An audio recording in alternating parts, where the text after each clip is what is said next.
कर्पूरगौरं करुणावतारं संसारसारं भुजगेन्द्रहारं सदा वसन्तं हृदयारविन्दे भवं भवानी सहितं नमामि। भवाब्धिमग्नं दीनं मां समुद्धर भवार्णवात् कर्मग्राह गृहीतांगं दासोऽहं तव शंकर। आमीन। सभी यूट्यूबर सब्सक्राइबर जितने लोग भी भगवान शिव की इस पावन पवित्र महीने में भगवान शिव के पावन पवित्र महिमा का गुणगान श्रवण कर रहे हैं, अर्थात शिव महापुराण की कथा जो श्रवण कर रहे हैं, सबके लिए हर हर महादेव। आमें कथा से जुड़ने से पहले भगवान शिव के पावन नाम पावन मंत्र से पंचाक्षरी मंत्र का हम लोग 2 बार गुणगान करें। नमः शिवाय ओम नमः शिवाय हर हर बम बम नमः शिवाय नमः शिवाय ओम नमः शिवाय हर हर बम बम नमः शिवाय। जटाधराय शिव जटाधराय नमः शिवाय शिव नमः शिवाय। शशिशेखराय शिव शशिशेखराय नमः शिवाय शिव नमः शिवाय। गंगाधराय शिव गंगाधराय नमः शिवाय ओम नमः शिवाय नमः शिवाय ओम नमः शिवाय हर हर बम बम नमः शिवाय नमः शिवाय ओम नमः शिवाय हर हर बम बम नमः शिवाय। बोल दो उमापति महादेव की जय। हर हर महादेव। आमें। पिछले पार्ट में हम लोगों ने भगवान शिव की महिमा सूत जी के द्वारा जो शौनकादि ऋषियों को सुनाया जा रहा है, भगवान की कथा विद्येश्वर संहिता का हम लोग वर्णन श्रवण कर रहे हैं। सूत जी से शौनकादि ऋषियों का प्रश्न हो रहा है। 14 अध्याय तक की कथा हम लोग पिछले पार्ट में श्रवण किए। शौनकादि ऋषियों का प्रश्न है, शौनक कहीं सूत कर जोरी शौनक कहीं सूत कर जोरी सुनहु नाथ मोरी मति भोरी। सूत जी से कहते हैं शौनकादि ऋषि, हे नाथ, हम लोगों की मति बावली है। हम लोग प्रश्न कर रहे हैं। क्या प्रश्न है कि कहु पात्र समय स्थाना कहु पात्र समय स्थाना दान सहित सब करहु विधाना। हे महाराज, भगवान शिव की कथा आप जो श्रवण करा रहे हैं, दान यज्ञ, देव यज्ञ, ब्रह्म यज्ञ करने का काल क्या है, स्थान क्या है, देश काल, पात्र और दान, भगवान शिव को प्रसन्न करने का यह यज्ञ करने का, देव यज्ञ, ब्रह्म यज्ञ करने का स्थान क्या होना चाहिए, समय का होना चाहिए, पात्रता क्या होनी चाहिए, पात्र कौन होना चाहिए और दान क्या करना चाहिए, दान किसे देना चाहिए, दान में क्या देना चाहिए, किस दान का क्या फल है, किस स्थान पर भगवान के लिए यज्ञ करना चाहिए, स्थान कैसा होना चाहिए, किस स्थान पर महत्ता अधिक है, किस समय में अधिक महत्ता है, यह शौनकादि ऋषि प्रश्न कर रहे हैं। कहते हैं कि जहि ते धर्म की साख दृढ़ाई, शिव की कृपा पाई अधिकाई। जिससे धर्म की शाखा दिनों दिन उत्तर बढ़ती रहे, शिव की कृपा जिससे अधिक प्राप्त हो, वही उपाय हम लोगों को बताइए। सूत कहीं सुन विप्र सुजाना, सूत कहीं सुन विप्र सुजाना, उत्तम वही जहाँ मन माना। कहते हैं सूत जी की है शौनकादि ऋषियों, जहाँ मन लगी जाए उससे उत्तम स्थान और कहीं नहीं है। जहाँ अपने मन को शांति मिले, मन एकाग्र हो, भगवान का ध्यान करे, पुण्य जहाँ उसे करने की इच्छा जगे, उससे अच्छा स्थान और कहीं नहीं है। फिर भी हम तुम्हें स्थान बता रहा हूँ। कहते हैं कि उत्तम देश जहाँ निज वास, कहाँ जाओगे खोजने के लिए स्थान? सर्वोत्तम तो अपना ही स्थान है जहाँ तुम्हारा निवास है। वहाँ ही यज्ञ का विधान करो, वहाँ ही भगवान का सेवन करो, पूजन करो, वहीं फल प्राप्त होगा। कहते हैं कि उत्तम देश जहाँ निज वासा, अगर उससे अधिक फल चाहते हो तो उससे 10 गुना फल अपने निवास पर विधान बनावे, यज्ञ करे, वहाँ सब फल प्राप्त होगा।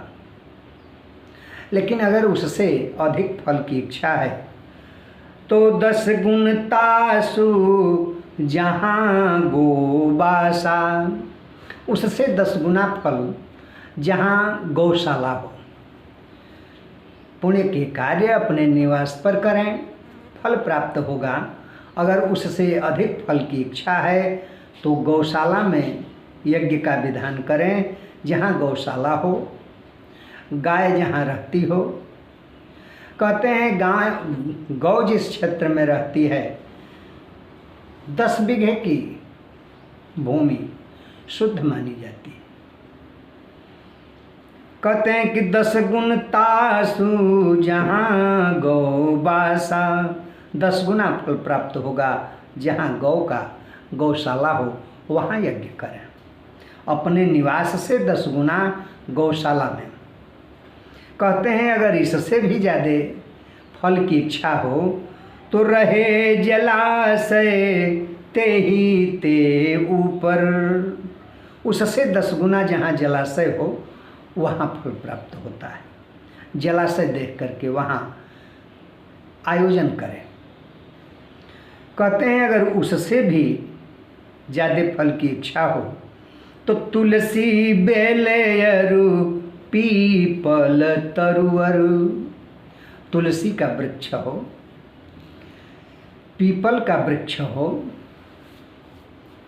और बेल का, श्रीफल का वृक्ष हो।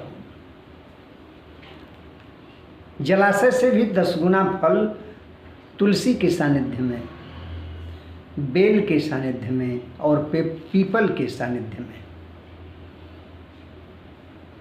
यज्ञ का 10 गुना फल। कहते हैं अगर उससे भी अधिक फल की इच्छा है तो देवालय तट तीर्थ का, अगर तुलसी बेल और अश्वत्थ पीपल के वृक्ष से भी ज़्यादा फल की इच्छा हो तो देवालय में, उससे 10 गुना फल देवालय में मिलेगा। देवालय से भी 10 गुना तीर्थ तट, भूमि, तीर्थ की भूमि का तट हो, उस वहाँ 10 गुना प्राप्त होगा। कहते हैं कि देवालय तट तीर्थ का, नदी किनारा श्रेष्ठ। तीर्थ भूमि से भी बढ़ करके नदी के तट पर 10 गुना फल प्राप्त होगा। अतीर्थ नदी अरुगंग सप्त, नदी किनारे से ज़्यादा कहते हैं कि तीर्थों की नदियाँ जो हैं वहाँ 10 गुना फल प्राप्त होगा। और उनसे भी सप्त गंगा जिन्हें कहा गया है, उस 7 नदियों का कौन है तो गंगा, गोदावरी, कावेरी, ताम्रपर्णी, सिंधु, सरयू और नर्मदा, इस 7 नदियों को सप्तगंगा कहा गया। इन 7 नदियों के तट पर पूर्वोत्तर जितना कहा गया, इनसे 10 गुना फल। कहते हैं कि देवालय तट तीर्थ का, नदी किनारा श्रेष्ठ। तीर्थ नदी अरुगंग सप्त, असिंधु तीर है ज्येष्ठ।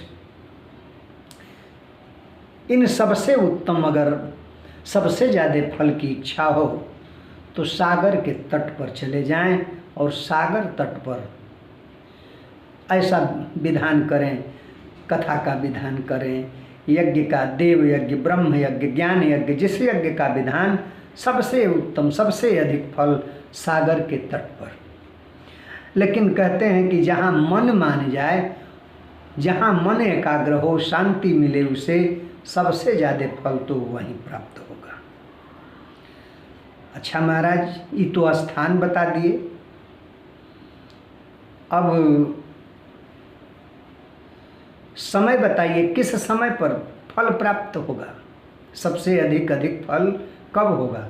तो कहते हैं कि पूरा फल सतयुग मह भाई, त्रेता मह फल 3/4। सतयुग में पूरा फल प्राप्त होगा। किसी भी यज्ञ का सतयुग में पूरा फल प्राप्त होता था। क्यों? तो सतयुग में पुण्य अपने चारों चरणों में, धर्म अपने चारों चरणों पर था। त्रेता में धर्म का एक पैर टूट गया, 3 पैर पर हो गया, इसलिए 1/4 पुण्य खत्म हुआ तो फल 1/4 खत्म हो गया। त्रेता का समय जब आया तो उस समय 3/4 फल।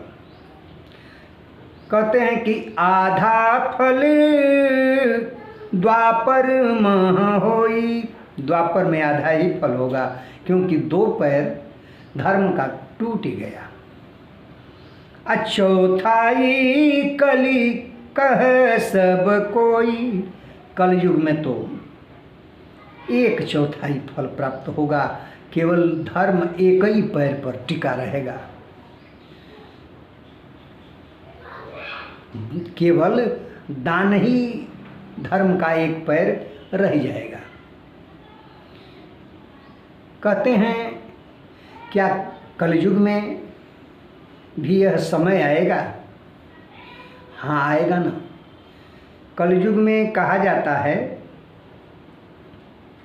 बताया जाता है, पहले तो ये सतयुग, त्रेता, द्वापर, कलयुग, चारों युगों का उत्पत्ति दिवस है। तो सतयुग का उत्पत्ति दिवस क्या है? कार्तिक शुक्ल नवमी। कार्तिक शुक्ल नवमी दिन का प्रथम प्रहर श्रवण नक्षत्र एवं वृद्ध योग में सतयुग की उत्पत्ति हुई। ध्यान से सुनिएगा। त्रेता की उत्पत्ति वैशाख शुक्ल तृतीया, दिन सोमवार, रोहिणी नक्षत्र, शोभायन योग। इस योग में और दिन का द्वितीय पहर, इसमें त्रेता युग की उत्पत्ति हुई। द्वापर युग माघ कृष्ण पक्ष अमावस्या के दिन द्वापर की उत्पत्ति, दिन शुक्रवार, दिन का तृतीय पहर, धनिष्ठा नक्षत्र और बरियान योग रहा। उसमें द्वापर का उत्पत्ति हुआ। कलयुग का, तो कलयुग भाद्रपद कृष्ण पक्ष त्रयोदशी, दिन रविवार, चतुर्थ पहर अर्थात रात्रि हो चुकी थी। अंधेरा में अंधकार कायम रहे, अंधेरा कायम रहे, कलयुग का यही निर्देश। और कृत्तिका नक्षत्र व्यतिपात योग। व्यतिपात योग में शुभ कर्म के लिए मना किया जाता है। कलयुग शुभ कर्म होने ही नहीं देता है। बताया जाता है कि हर दिन, विद्वानों का कथन, हर दिन ये चारों युग आते हैं। दिन के प्रथम पहर, 4 पहर का दिन और 4 पहर की रात्रि। दिन का प्रथम पहर 3-3 घंटे का एक एक पहर कहा गया। सूर्योदय से लेकर के सूर्यास्त तक, सूर्यास्त से लेकर सूर्योदय तक 24 घंटे में 8 पहर 3-3 घंटे का कर लें। तो जब 3-3 घंटे का होगा तो जब भी सूर्योदय हो 3 घंटा ले लीजिए। प्रथम पहर इस सतयुग का चरण है, सतयुग का उत्पत्ति दिवस है। ध्यान से सुनने और धर्म करने के लिए शुभ स्थान और शुभ समय। शिव पुराण में भगवान शिव की महिमा को बताते हुए सूत जी शौनकादि ऋषियों को बता रहे हैं।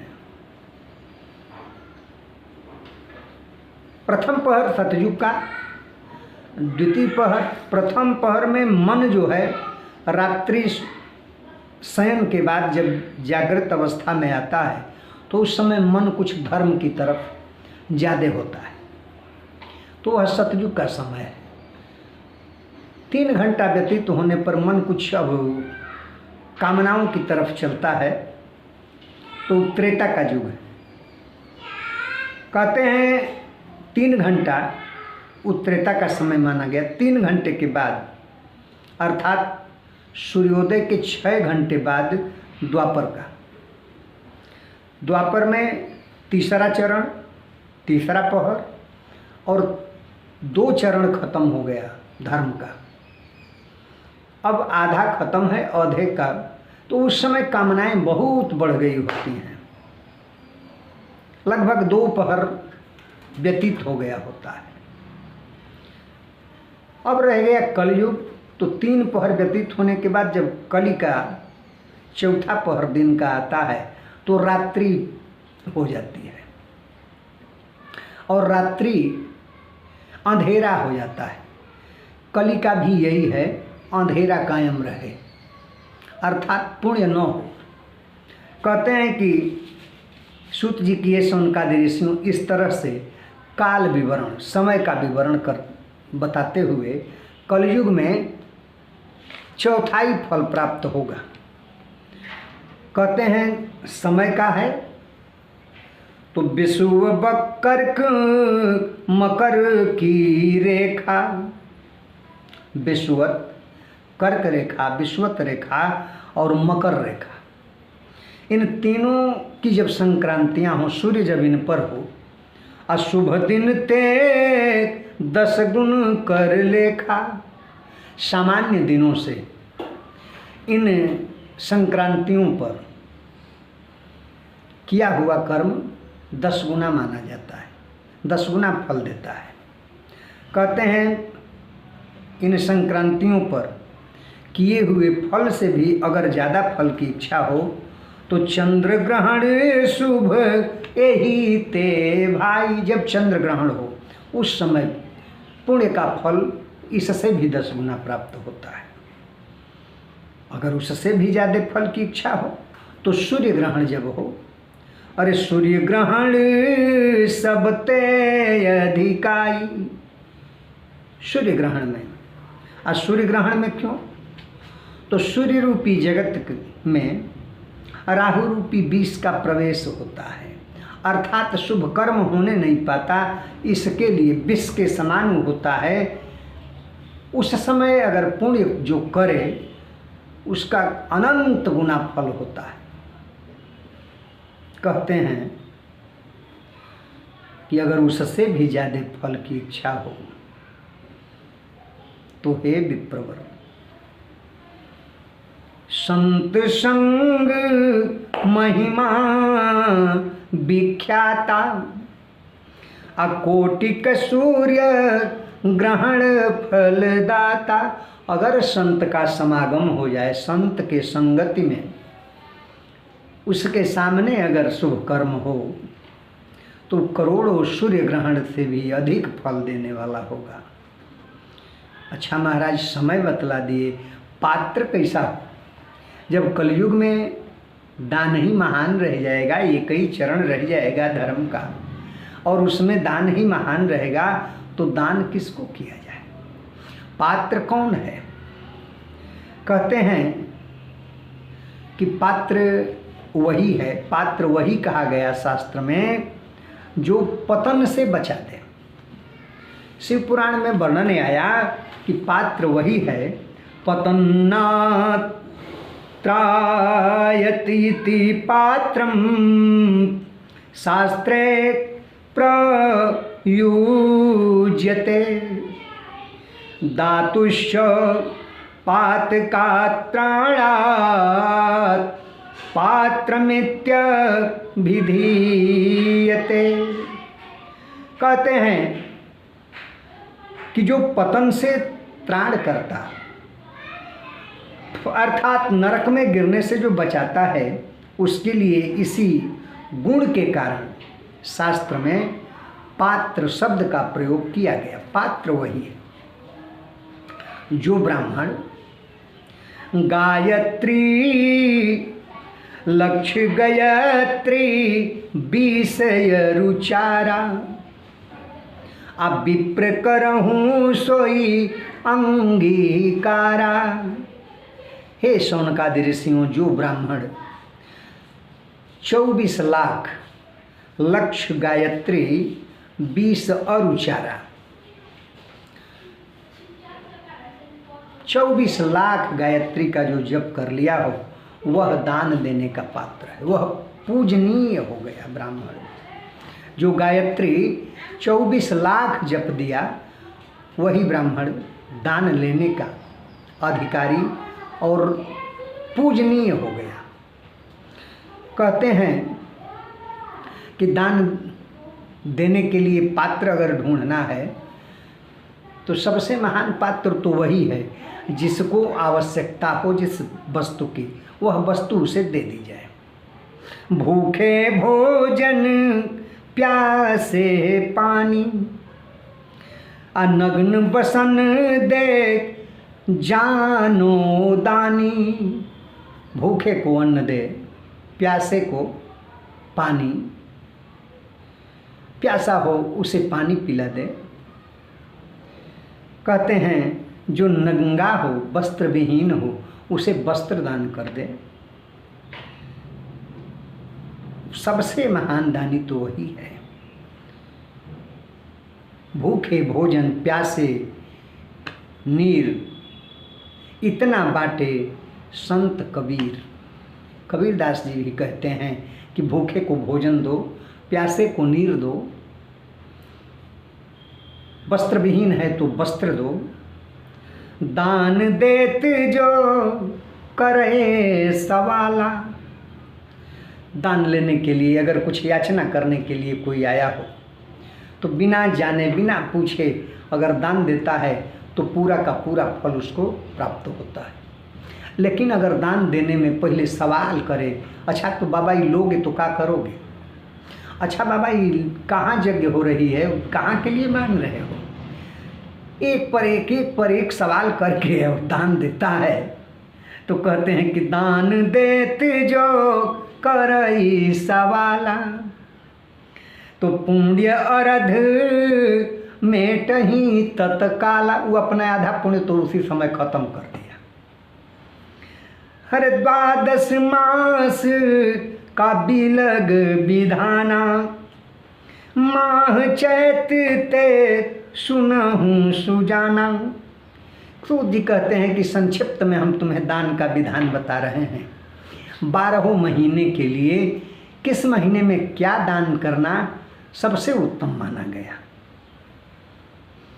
अगर उस महीने में उसका दान किया जाए तो करोड़ गुना, कोटि गुना, अनंत गुना लाभ है, फल है।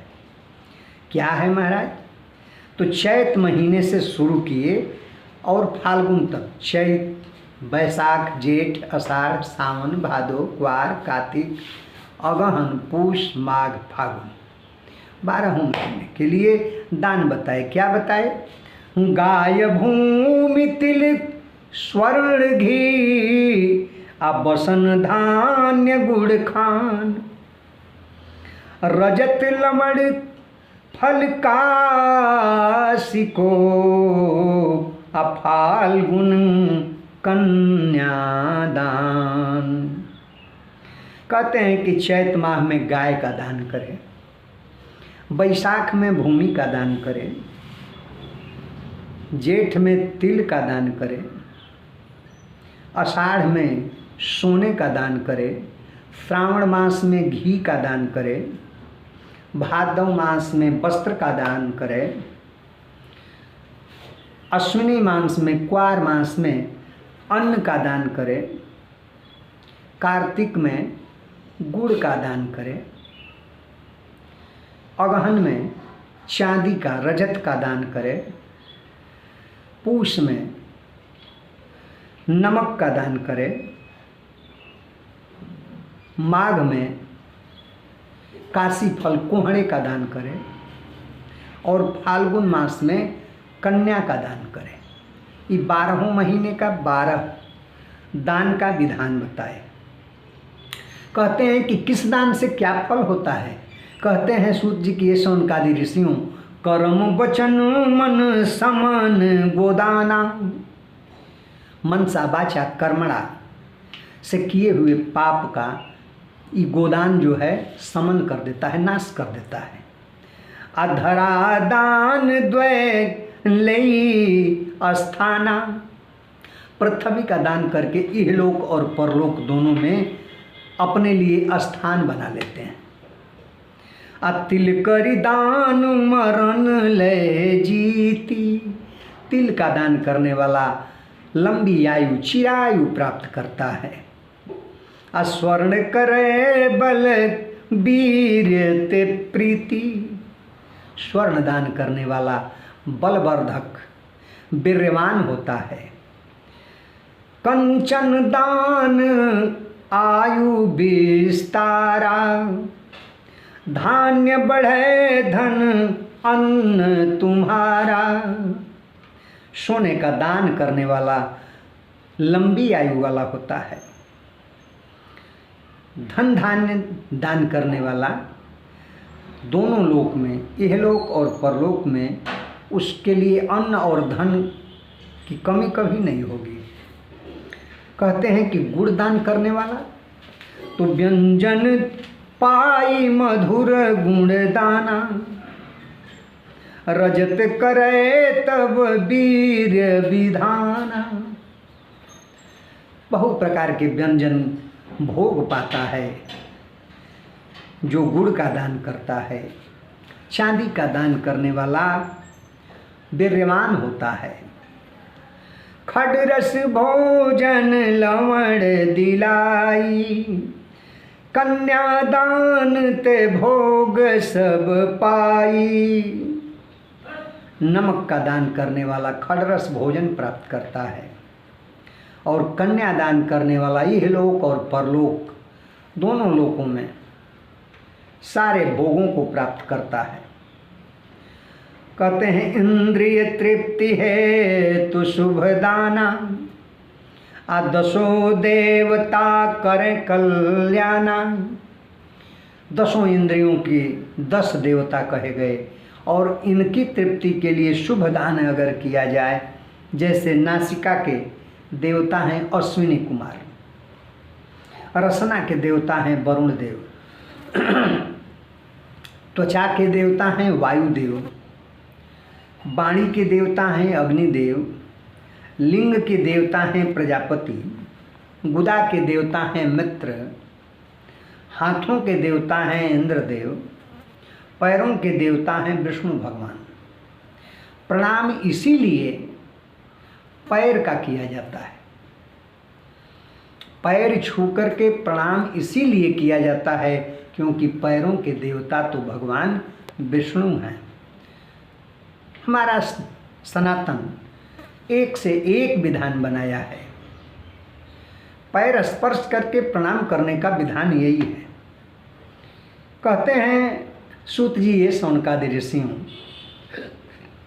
नर्तन पाई करे तपदाना, आये ही ते अधिकन पुण्य महाना। इन नर शरीर को पा करके और तपस्या करे, दान करे, इससे बड़ा कोई पुण्य है नहीं। लेकिन अगर इस शरीर को पा करके यही तन पाई विषय मन लाई, अपारस तजही किरीच लवाई।